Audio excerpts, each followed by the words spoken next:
अस्सलाम वालेकुम। आप सबके लिए बहुत बहुत दुआएं, क्योंकि जो भी शख्स ये वीडियो देख रहा है, जाहिर सी बात है उसको तमन्ना होगी उम्रे पर जाने की या हज पर जाने की। तो अल्लाह ताला उनकी इस ख्वाहिश को, इस तमन्ना को जल्दी से जल्दी कबूल करे। और या फिर वो लोग वीडियो देख रहे हैं जिनका उम्रा या हज पर जाना कंफर्म है, वो पैकिंग के हवाले से इस वीडियो को देख रहे हैं, तो अल्लाह ताला उनके ये उम्रा और हज को कबूल करे। और मुझे भी अपनी दुआ में याद रखिए कि अल्लाह ताला मुझे जल्दी से दोबारा यहाँ पर बुलाए, क्योंकि यहाँ पर जाने के बाद फिर यही ख्वाहिश रहती है कि हम जल्दी से दोबारा वहाँ पर फिर जाएं। तो अल्लाह ताला हम सबको बार बार हज और उम्रे की तौफीक दे और नमाजों की और बाकी सब चीज़ों की, सारे फ़र्ज़ों को पूरा करने की तौफीक दे। आमीन सुम्मा आमीन। तो मैं आज एक और वीडियो लेकर आई हूँ उम्रे पर पैकिंग के हवाले से, क्योंकि अब है विंटर सीज़न और मौसम हर जगह ही बहुत ज़्यादा ठंडा है। तो इस टाइम मक्का और मदीना में भी ठंड बढ़ गई है और अभी फ़िलहाल में तो बारिश भी हुई है, मक्का में बारिश हुई है। तो उन सब चीज़ों को मद्देनज़र रखते हुए मैंने ये वीडियो बनाई है कि इस मौसम में हमें किस तरह से अपना बैग पैक करना चाहिए। और जो मैंने पिछली वीडियो बनाई थी पैकिंग के हवाले से, वो आप सभी ने बहुत ज़्यादा पसंद करी है, उस पर बहुत ज़्यादा सवालात आते हैं। तो उनके सवालों के लिए भी मैंने एक अलग से वीडियो बनाई है, जिसमें मैंने सभी के सवाल कवर कर लिए हैं। उसके बाद भी कुछ सवाल आ रहे हैं जो कि मैं इस वीडियो में कवर करती हूँ। तो शुरू करते हैं पैकिंग के हवाले से। कुछ मैं अपने टिप्स आपके साथ शेयर करना चाहती हूँ। देखिए, आप सबसे पहले तो उम्रे पर जाने से पहले गूगल से चेक कर लें कि मक्का और मदीना का मौसम कैसा है, वहां पर टेम्परेचर कैसा है। तो इससे आपको पैकिंग करने में बहुत ही सहूलत हो जाएगी। इससे आपको आइडिया हो जाएगा कि वहां पर किस तरह का मौसम है, उसी हिसाब से आप अपने कपड़े रखिएगा। लेकिन मैं फिर भी यही कहूंगी कि जो आपके कपड़े हैं, जो आपके सूट हैं, आप वो उसी तरह से रखिए जैसे आप गर्मी में रखते हैं, क्योंकि इतनी ज्यादा ठंड वहां पर नहीं होती है जैसे कि हमारे यहाँ पर होती है, इंडिया पाकिस्तान में होती है। इतनी ठंड वहां नहीं होती है। तो मैं आपसे यही कहूंगी कि जो आप सूट रखें वो कॉटन और लॉन के ही रखें।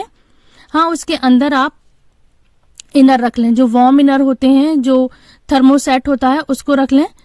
और साथ में आप कुछ शॉल वगैरह रख लें ऊपर से डालने के लिए। तो देखिए, सूट इसी तरह के रखेंगे आप, कॉटन के, लॉन के, सॉफ्ट सूट ही रखेंगी आप। जब आपको ठंड लगेगी, खास तौर पे मदीना में ज्यादा मौसम ठंडा होता है, तो वहां पर आप इनर पहन सकती हैं, उसके ऊपर ये सूट पहने, फिर अबाया पहने। और अपने साथ एक शॉल जरूर रखें। और आपके साथ बच्चे हैं छोटे, तो उनके कपड़ों का बहुत ज्यादा ख्याल रखें। बच्चों के गर्म कपड़े साथ में रखें। और वहां पर सही के टाइम, तवाफ के टाइम, आप जो स्लीपर आती हैं, जो कंफर्टेबल वाली स्लीपर होती हैं, जो वार्म स्लीपर होती हैं, उसको रखें। तो उससे आपको चलने में बहुत ज्यादा सहूलत हो जाएगी, क्योंकि वहां के जो पत्थर हैं बहुत ज्यादा ठंडे होते हैं, गर्मियों में बहुत सुकून देते हैं। तो सर्दियों के लिहाज से आप वहां पे वो सॉक्स पहने, उनको आप शूज भी कह सकती हैं, मतलब शूज टाइप सॉक्स होते हैं वो, उसमें उनके सॉक्स में थोड़ा सोल हैवी होता है, तो आप उसको पहन के तवाफ करें, सही करें। तो इसको आप अपनी पैकिंग में ऐड ऑन कर लें।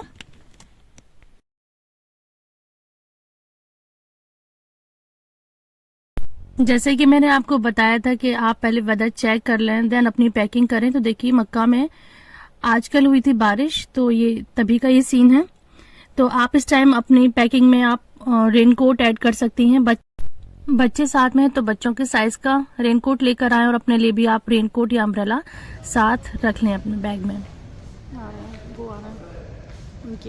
बच्चे हैं, बुजुर्ग हैं आपके साथ, तो उनकी ऐसे मौसम में एलर्जी भी हो जाती है। तो उसकी दवाएं, जो आप मेडिसिन खाती हैं, या आपके साथ जो फैमिली मेंबर हैं, जो लोग मेडिसिन लेते हैं, उनकी वो मेडिसिन बहुत ख्याल के साथ आप लोग रख लें। और नॉर्मल फीवर की पेन किलर वगैरह अपने साथ लेकर चलें। कफ कोल्ड की जो मेडिसिन है वो अपने साथ लेकर चलें। जैसे ये सारी बातें तो खैर मैंने लास्ट वीडियो में अच्छे से आप लोगों को समझा दी थी, बता दी थी।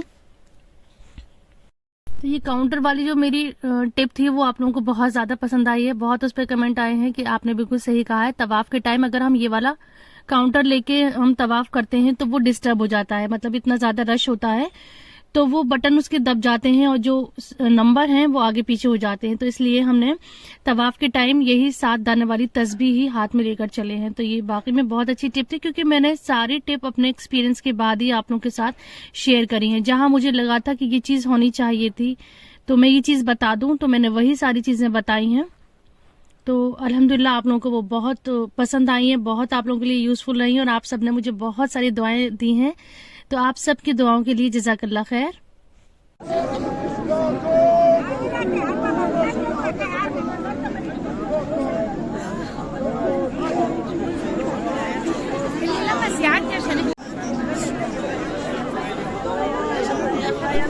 ये लम्हा मेरे दिल के करीब रहेगा जिंदगी भर, तो मैंने थोड़ा सा रिकॉर्ड करा। तो पहले तो मैंने खाने काबा को बहुत अच्छी तरह से छुआ था, चूमा था, निहारा था।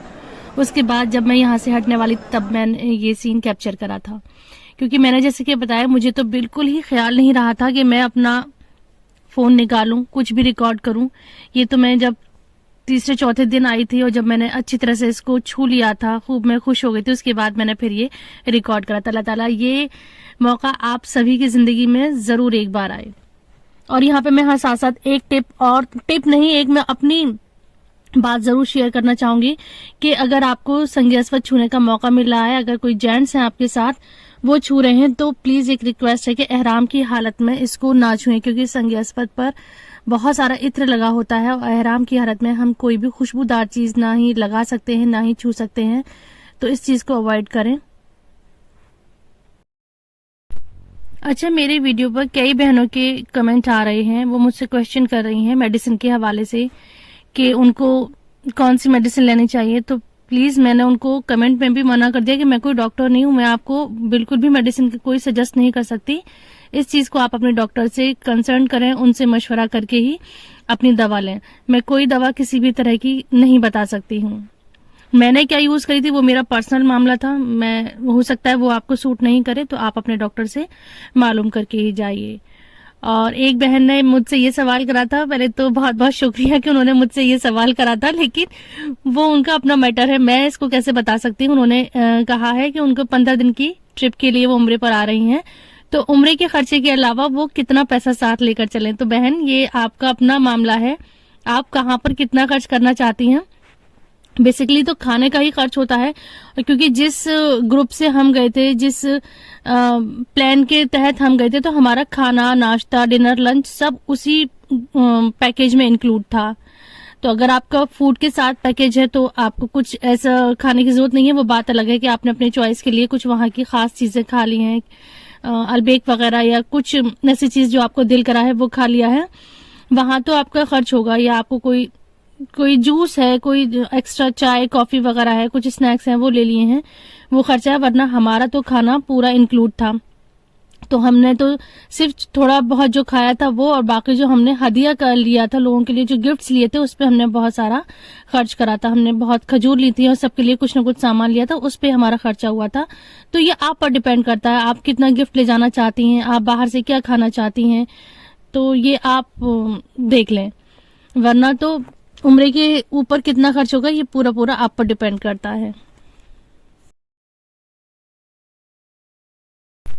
और एक और मैं यहाँ पर एक्सपीरियंस बताना चाहती हूँ, क्योंकि ये अभी हाल ही में होके चुका है। अभी हाल ही में मेरी एक बहन उम्रा करने आई थी, जो कि दुबई से आई थी, बाय बस आई थी। तो उनका जो ग्रुप था, उनके जो फ्रेंड्स का ग्रुप था, उन लोगों ने तय करा था कि वो लोग बाय बस आएंगे। तो सबकी फैमिलीज थी, वो लोग अपनी फैमिलीज के साथ बस से दुबई टू मक्का बस से आए थे।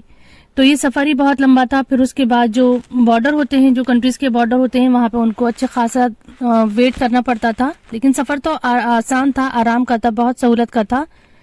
लेकिन जो बोर्डिंग होती है जो एक शहर से दूसरे शहर के लिए, एक मुल्क से दूसरे मुल्क के लिए, जो बॉर्डर पे, जो यहाँ इंडिया में हमारे टोल होते हैं वहां पर जो रुकना होता था, तो वहां पे काफी टाइम लगता था। खैर वो बहुत थक गए थे यहाँ पर उम्रे के टाइम पर आते आते, तो वो रात में किसी वक्त आए थे उम्रे पर, मतलब तकरीबन रात के 1-2 बजे आए थे, और उनको 2 दिन का सफर करना पड़ा था इसके लिए। तो जिस वक्त वो यहाँ पर मक्का में एंटर हुए थे तो काफी रात हो चुकी थी, तो लेकिन उनके ग्रुप के जो हेड थे, जो लीडर थे, उन्होंने उनसे रात में ही उम्रा करवाया था। मतलब छोटे बच्चों के साथ इंसान इतना थका हुआ है, तो मुझे ये चीज सही नहीं लगी। तो मैं यहाँ पर ये कहना चाहती हूँ कि आप, ऐसा नहीं है कि आप लोग जिस वक्त आए हैं आपको उसी वक्त ही उम्रा करना है। आप लोग अपने रूम पर, अपने होटल पर रेस्ट कर सकते हैं, और सुबह फजर के टाइम या तहज्जुद के टाइम या थोड़ा रेस्ट करके थोड़ा फ्रेश होकर आप उम्रा कर सकते हैं बासहूलत। तो अपनी सहूलत का ख्याल रखें, इसमें कोई भी ऐसी पकड़ नहीं है कि आप गए हैं आपको फौरन ही उम्रा करना है। वो बात अलग है कि एक दिल में तलब होती है, एक बेचैनी होती है कि यहाँ तक आए हैं तो जल्दी से हम दीदार कर लें खाने काबा का। लेकिन अगर आपके साथ बुजुर्ग हैं और छोटे बच्चे हैं, उनको परेशानी हो रही है, तो आप किसी को भी तकलीफ में न डालें। तो आप चाहें तो थोड़ा रेस्ट कर सकती हैं अपनी फैमिली के साथ, और फिर फजर के बाद आप उम्रा करें बाआसानी। बस ये है कि आपको एहराम की जो पाबंदियां हैं उनका पूरा ख्याल रखना है।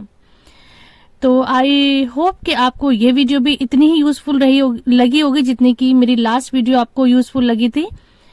अगर अब भी कोई आपको क्वेरी है, कोई क्वेश्चन मुझसे पूछना है, तो आप बिल्कुल मुझसे पूछ सकती हैं। अगर आपको वेदर चेकिंग में कोई प्रॉब्लम होती है तो मैं बार बार कहती हूँ कि आप मुझसे कभी भी कमेंट करके पूछ सकती हैं कि अरब का, सऊदी का मौसम कैसा चल रहा है। मैं आपको फौरन ही रिप्लाई करूंगी। तो बस यहाँ तक थी मेरी ये वाली वीडियो। आई होप कि आपके लिए हेल्पफुल रही होगी। अगर जरा भी ये वीडियो आपके लिए हेल्पफुल रही है तो मुझे दुआ में याद रखिए। अल्लाह ताला मुझसे राजी हो जाए, बल्कि मुझसे ही नहीं, मेरी पूरी फैमिली से अल्लाह ताला राजी हो जाए। हम लोग हक की राह पे चलें, हम लोग दीन की राह पे चलें, हम सब नेक राह पे चलें। इसी के साथ मैं यहाँ से अब आपसे इजाजत लेती हूँ। और हाँ, साथ साथ मेरे वालिदैन के लिए भी दुआ करिएगा। अल्लाह ताला मेरे वालिदैन की मग़फ़िरत करे। मेरे वालिद इस दुनिया में, अल्लाह ताला उनको सेहत वाली लंबी उम्र दे, और हमारे बुजुर्गों की, तमाम बुजुर्गों की अल्लाह ताला मग़फ़िरत करे। अल्लाह हाफिज।